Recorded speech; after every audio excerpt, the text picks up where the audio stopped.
Hi there. Here, we turn psychology books into clear, thoughtful audio journeys so you can understand the mind, one idea at a time. Feel free to subscribe for more. Let's dive in together. I want you to picture a scenario. It's a situation that I think frustrates almost everyone, regardless of their background or their politics. Imagine a man who has clearly, visibly broken the rules.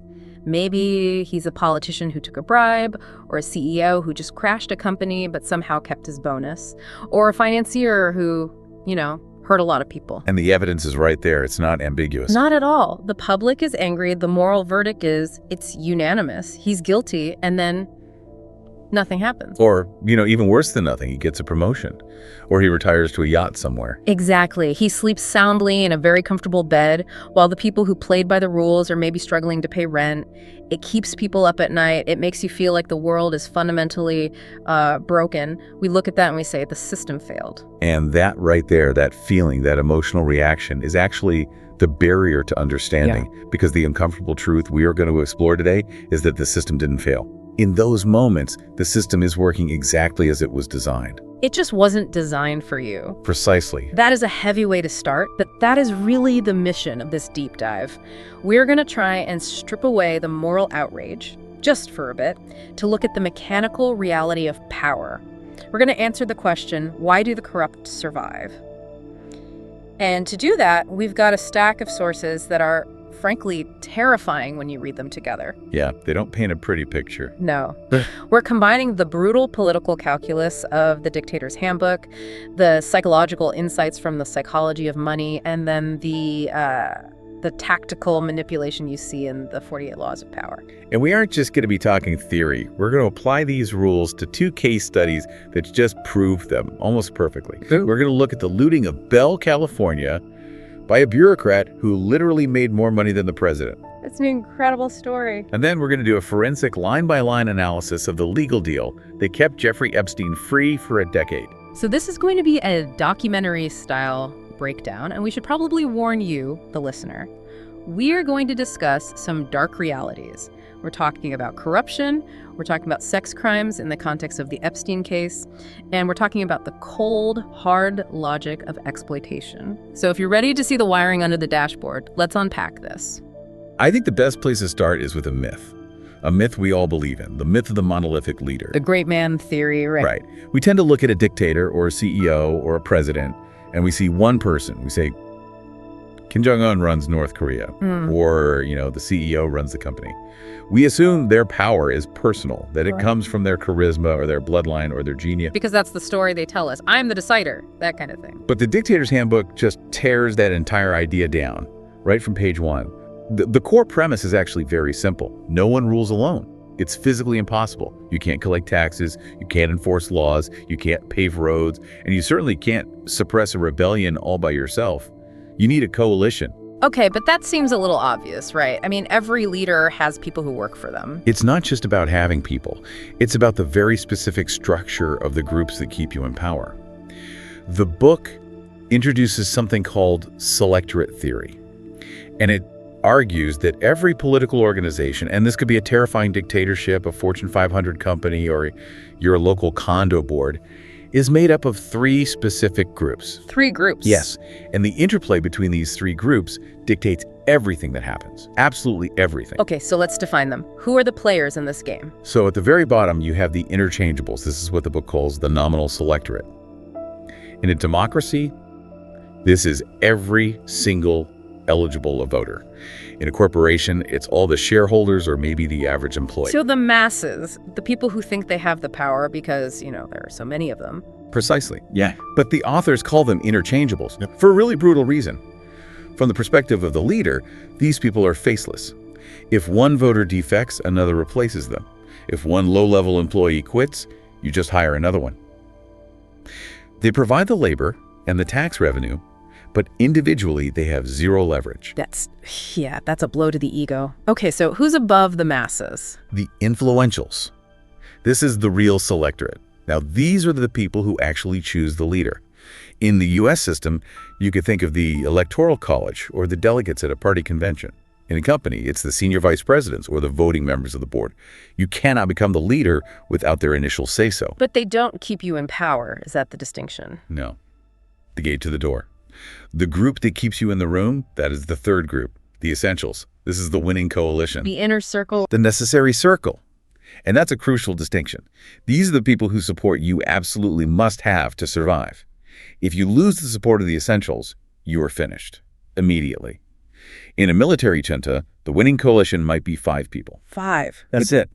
It could be the chief of staff, the head of the secret police, the treasurer, the general of the army, and maybe the general of the Air Force. So you're saying if you keep just those 5 guys happy? If you keep those 5 guys happy, if you pay them enough, if you give them enough power and perks, it doesn't matter if 10 million interchangeables are starving in the streets, you will survive.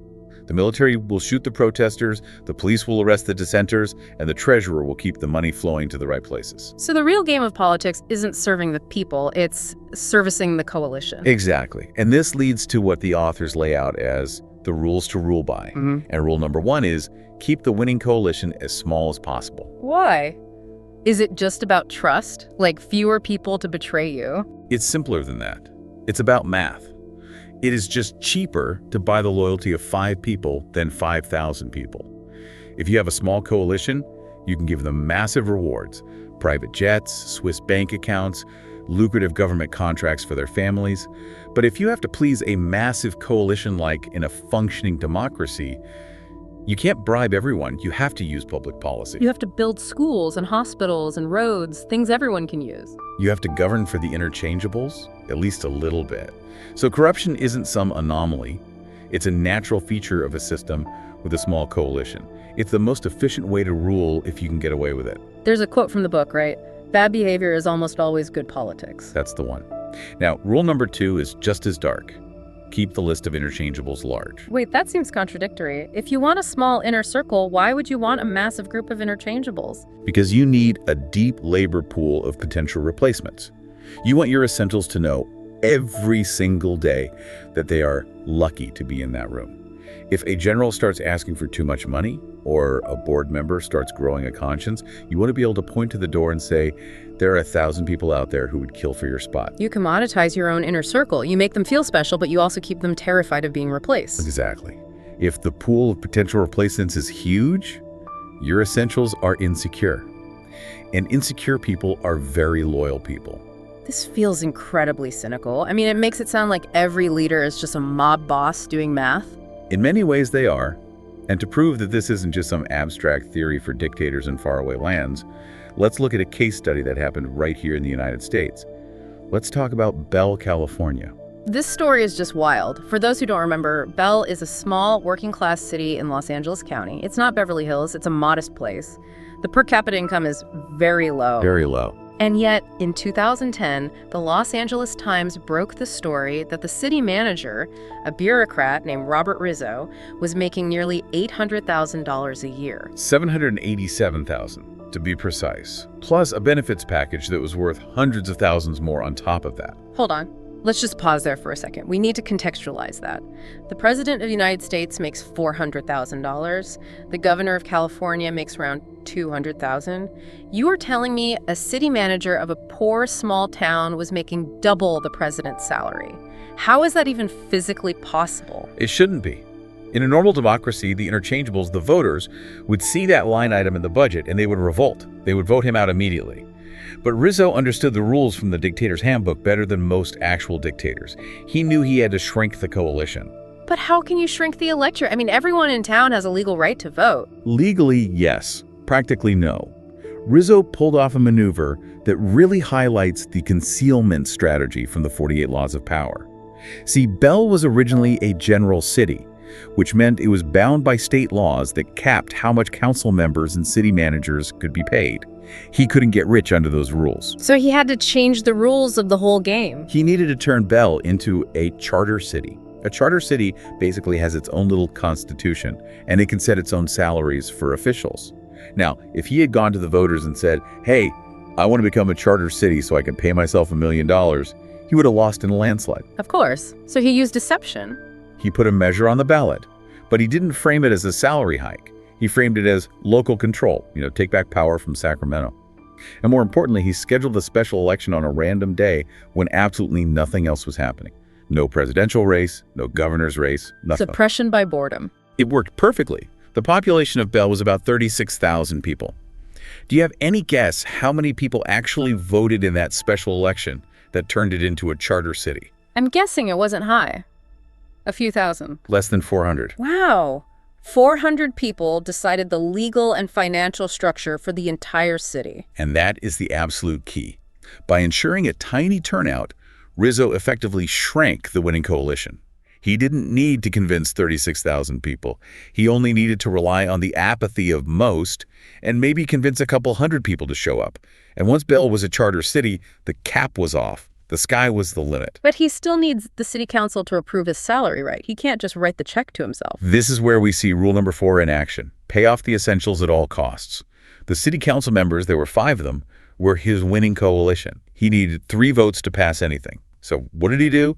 He started paying the city council members massive salaries. How massive are we talking? Usually, a city council gig in a town that size is basically volunteer work, or maybe you get a few $100 a month for gas money. He was paying them nearly $100,000 a year for part-time work. They were attending meetings maybe once or twice a month, often for just a few minutes, and collecting 6-figure salaries. So he bought them. It's that simple. He made them completely dependent on him. Think about it. These weren't independently wealthy people. $100,000 a year is life-changing money. If they fired Rizzo, the next city manager would come in, look at the books, and immediately cut their salaries back down to almost zero. Rizzo ensured that his survival was directly tied to their financial survival. They became his essentials, and the 36,000 residents became the interchangeables to be exploited for revenue. And exploited they were. To pay for all of this, Rizzo's salary, the police chief's massive salary, the council salaries, they had to raise revenue. So they jacked up property taxes to the point where the tax rate in this poor town was actually higher than the tax rate in Beverly Hills. That's insane. They aggressively impounded cars for minor violations. They basically used the police force as tax collectors. This is a direct wealth transfer, taking money from the poor interchangeables to pay the rich essentials. It is the classic dictator model playing out in a suburb of Los Angeles. And notice how long it lasted. This went on for years. Why? Because the interchangeables didn't know what was happening. The information was hidden. It's law number 3 from the 48 laws of power.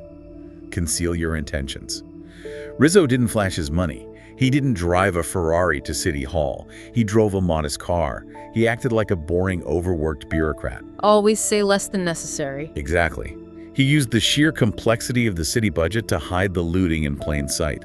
The people of Bell just thought they were living in a town with unusually high taxes. They didn't realize they were living in a personal fiefdom. It really challenges the idea that democracy is some kind of magic shield. The structure of the election, the timing, the framing, the complexity mattered way more than the theoretical rights of the voters. The will of the people is totally irrelevant if the people don't know what's really happening. Okay, so that's the political mechanism. Rizzo built a perfect little machine for himself. But I want to pivot now to the psychology here, because Rizzo did all of this for money. He wanted to be rich. But was he wealthy? And that is the central distinction made in the psychology of money. And it is a crucial one. Rich is current income. It's the $800,000 salary. It's visible. It's the peacock feathers.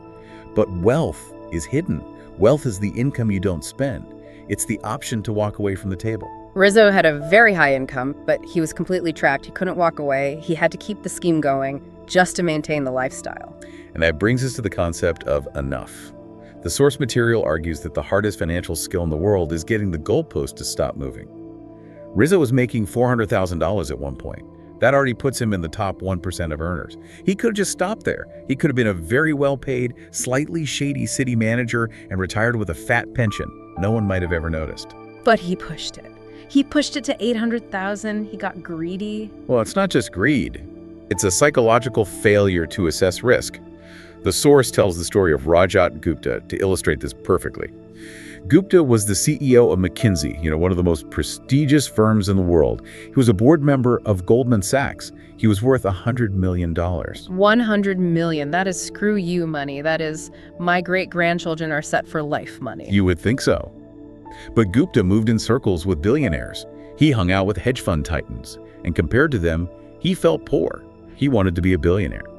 So in 2008, right in the middle of the financial crisis, he gets a call that Warren Buffett is about to invest $5 billion into Goldman Sachs. This was top secret, confidential information. A huge lifeline for the bank at that time. A massive one.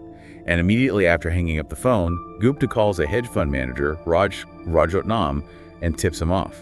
Rajaran buys the stock, makes a quick $1 million profit, and Gupta was eventually caught, convicted of insider trading, and sent to federal prison. He destroyed his reputation, which, according to Law 5 of the 48 Laws, is the cornerstone of power, all for a profit he didn't even need. And as the author of The Psychology of Money puts it so well, there is no reason to risk what you have and need for what you don't have and don't need. Gupta had freedom. He had reputation. He risked all of it for a few more zeros on a spreadsheet that he couldn't take with him. It's the inability to see the stop sign. And this applies directly to Rizzo, too. If he had just stayed at 400,000, maybe the LA Times never investigates. Maybe the interchangeables never notice. But he pushed it until the sheer absurdity of the number forced the system to react. High income often masks a very high fragility. Rizzo and Gupta looked incredibly powerful, but they were both standing on a trapdoor of their own making. They were slaves to their own ambition. Which brings us to, I think, the darkest part of our deep dive today. We've talked about small-town corruption and corporate greed. Now we need to look at a case that combines the political survival strategies of the Dictator's Handbook with the psychological manipulation of the 48 Laws of Power in a way that it's just truly disturbing. We need to talk about Jeffrey Epstein. And to be really clear here, we aren't here to rehash all the tabloid stories. We are looking at the legal mechanics of how he survived for so long.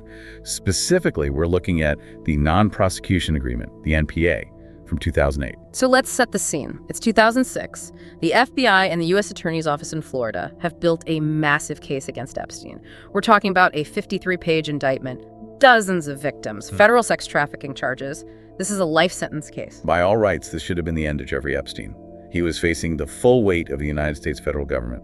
But then, the logic of the winning coalition kicked in. Epstein didn't face the music alone. He assembled a team. He hired the ultimate influentials.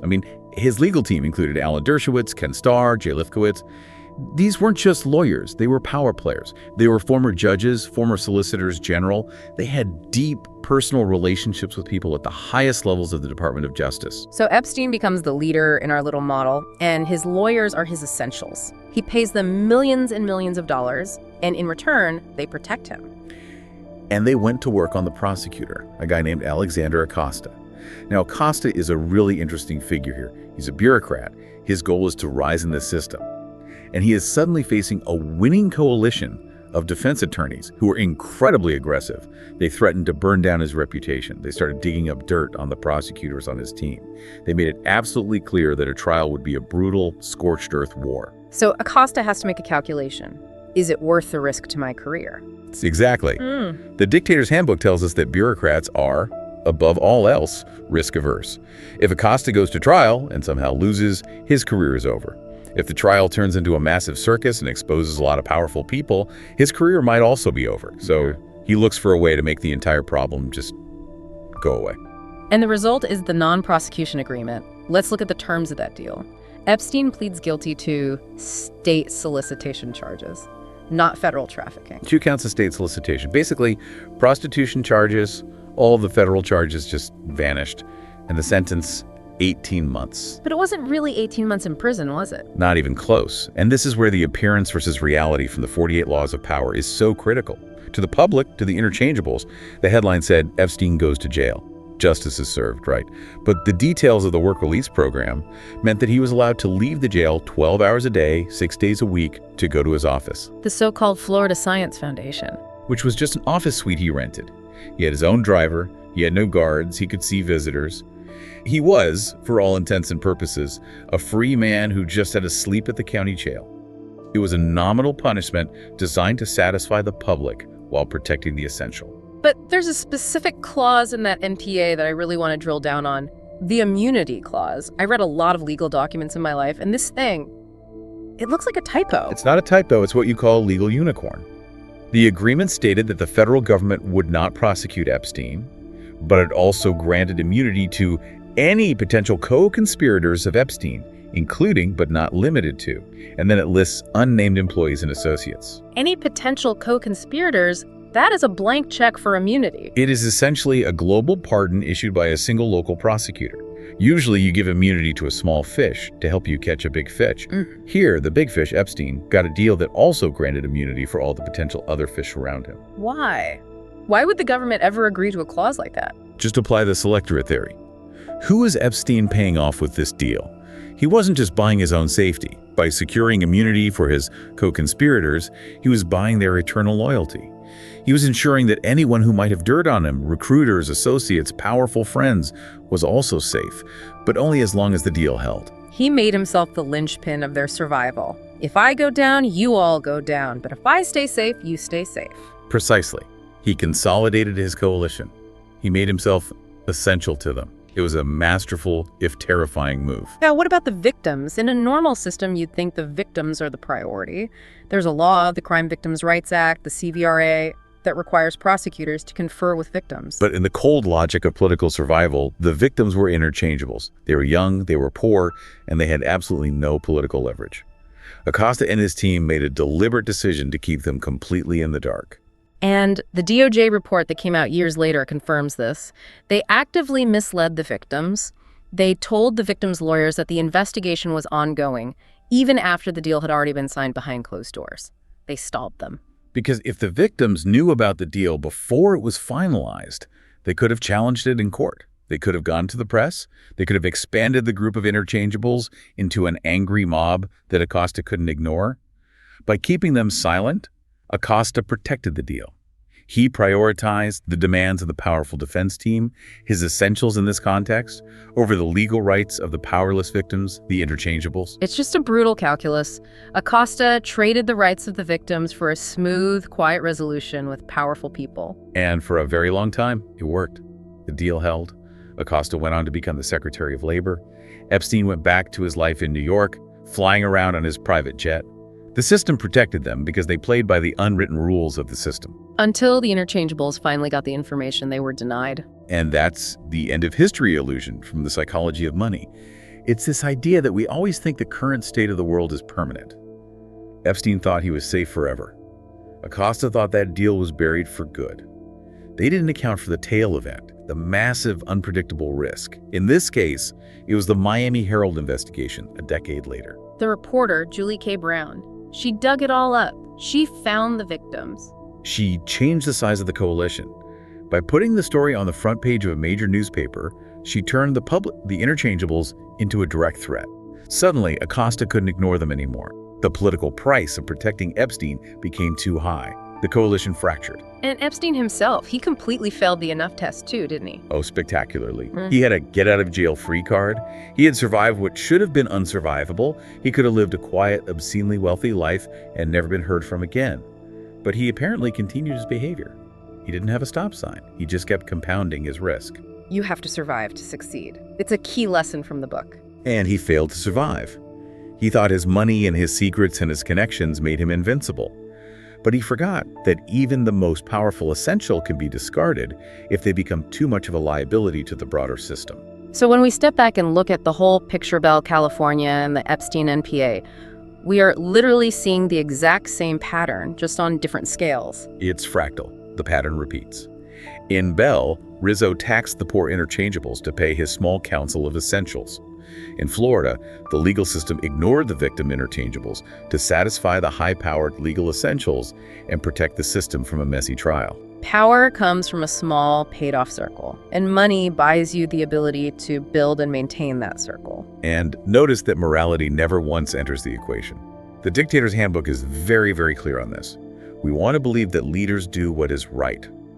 But the math says leaders do what keeps them in power, and sometimes doing the right thing, like firing a corrupt general or properly prosecuting a well-connected billionaire, is political suicide, so they don't do it. That is a very cynical pill to swallow. It can make you feel helpless. If the whole system is rigged for the essentials, what's the point of even playing? Well, the point is to understand the game so you don't get played by it. We are all taught to look at the world through moral spectacles. He is a bad person, so he will fail. She is a good person, so she will succeed. That's a fairy tale. When you switch to mechanical spectacles, the world suddenly makes a lot more sense, even if it's a colder sense. You stop asking, is this fair? And you start asking, who is getting paid? Exactly. When you see a baffling political decision, don't ask if the politician is stupid. Ask, who is in their winning coalition? Who do they need to please to survive another day? When you see a CEO destroy a company but walk away with a huge bonus, ask who put him on that board and what deal did they make? It clarifies the chaos. And what about on a personal level? What does the psychology of money tell us to do in a world that operates like this? It tells us to define wealth correctly. Don't chase rich. Being rich, being flashy makes you a target. Being rich requires a high burn rate that traps you in the game. You want wealth. Which the book defines as control over your time. The ability to do what you want, when you want, with who you want, for as long as you want. That is the only true freedom. Robert Rizzo didn't have it. Jeffrey Epstein didn't have it. They were both prisoners of their own very elaborate schemes. If you have enough money, enough wealth to say no to things you don't want to do, you've essentially stepped out of their game. You've removed yourself from the pool of interchangeables, but you haven't sold your soul to try and become an essential in someone else's corrupt system.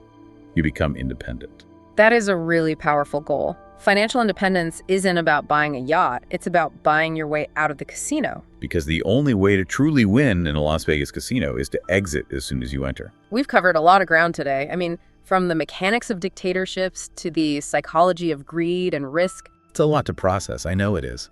But I think it's necessary. We can't fix a system we don't understand. And we certainly can't protect ourselves from a game we don't even know we're playing. I want to leave our listener with one final thought. We've talked about how the system so often extracts value from the many to pay the few. The natural reaction to that is to want to join the few, to want to claw your way into the winning coalition. But remember the lesson of Rizzo and Epstein.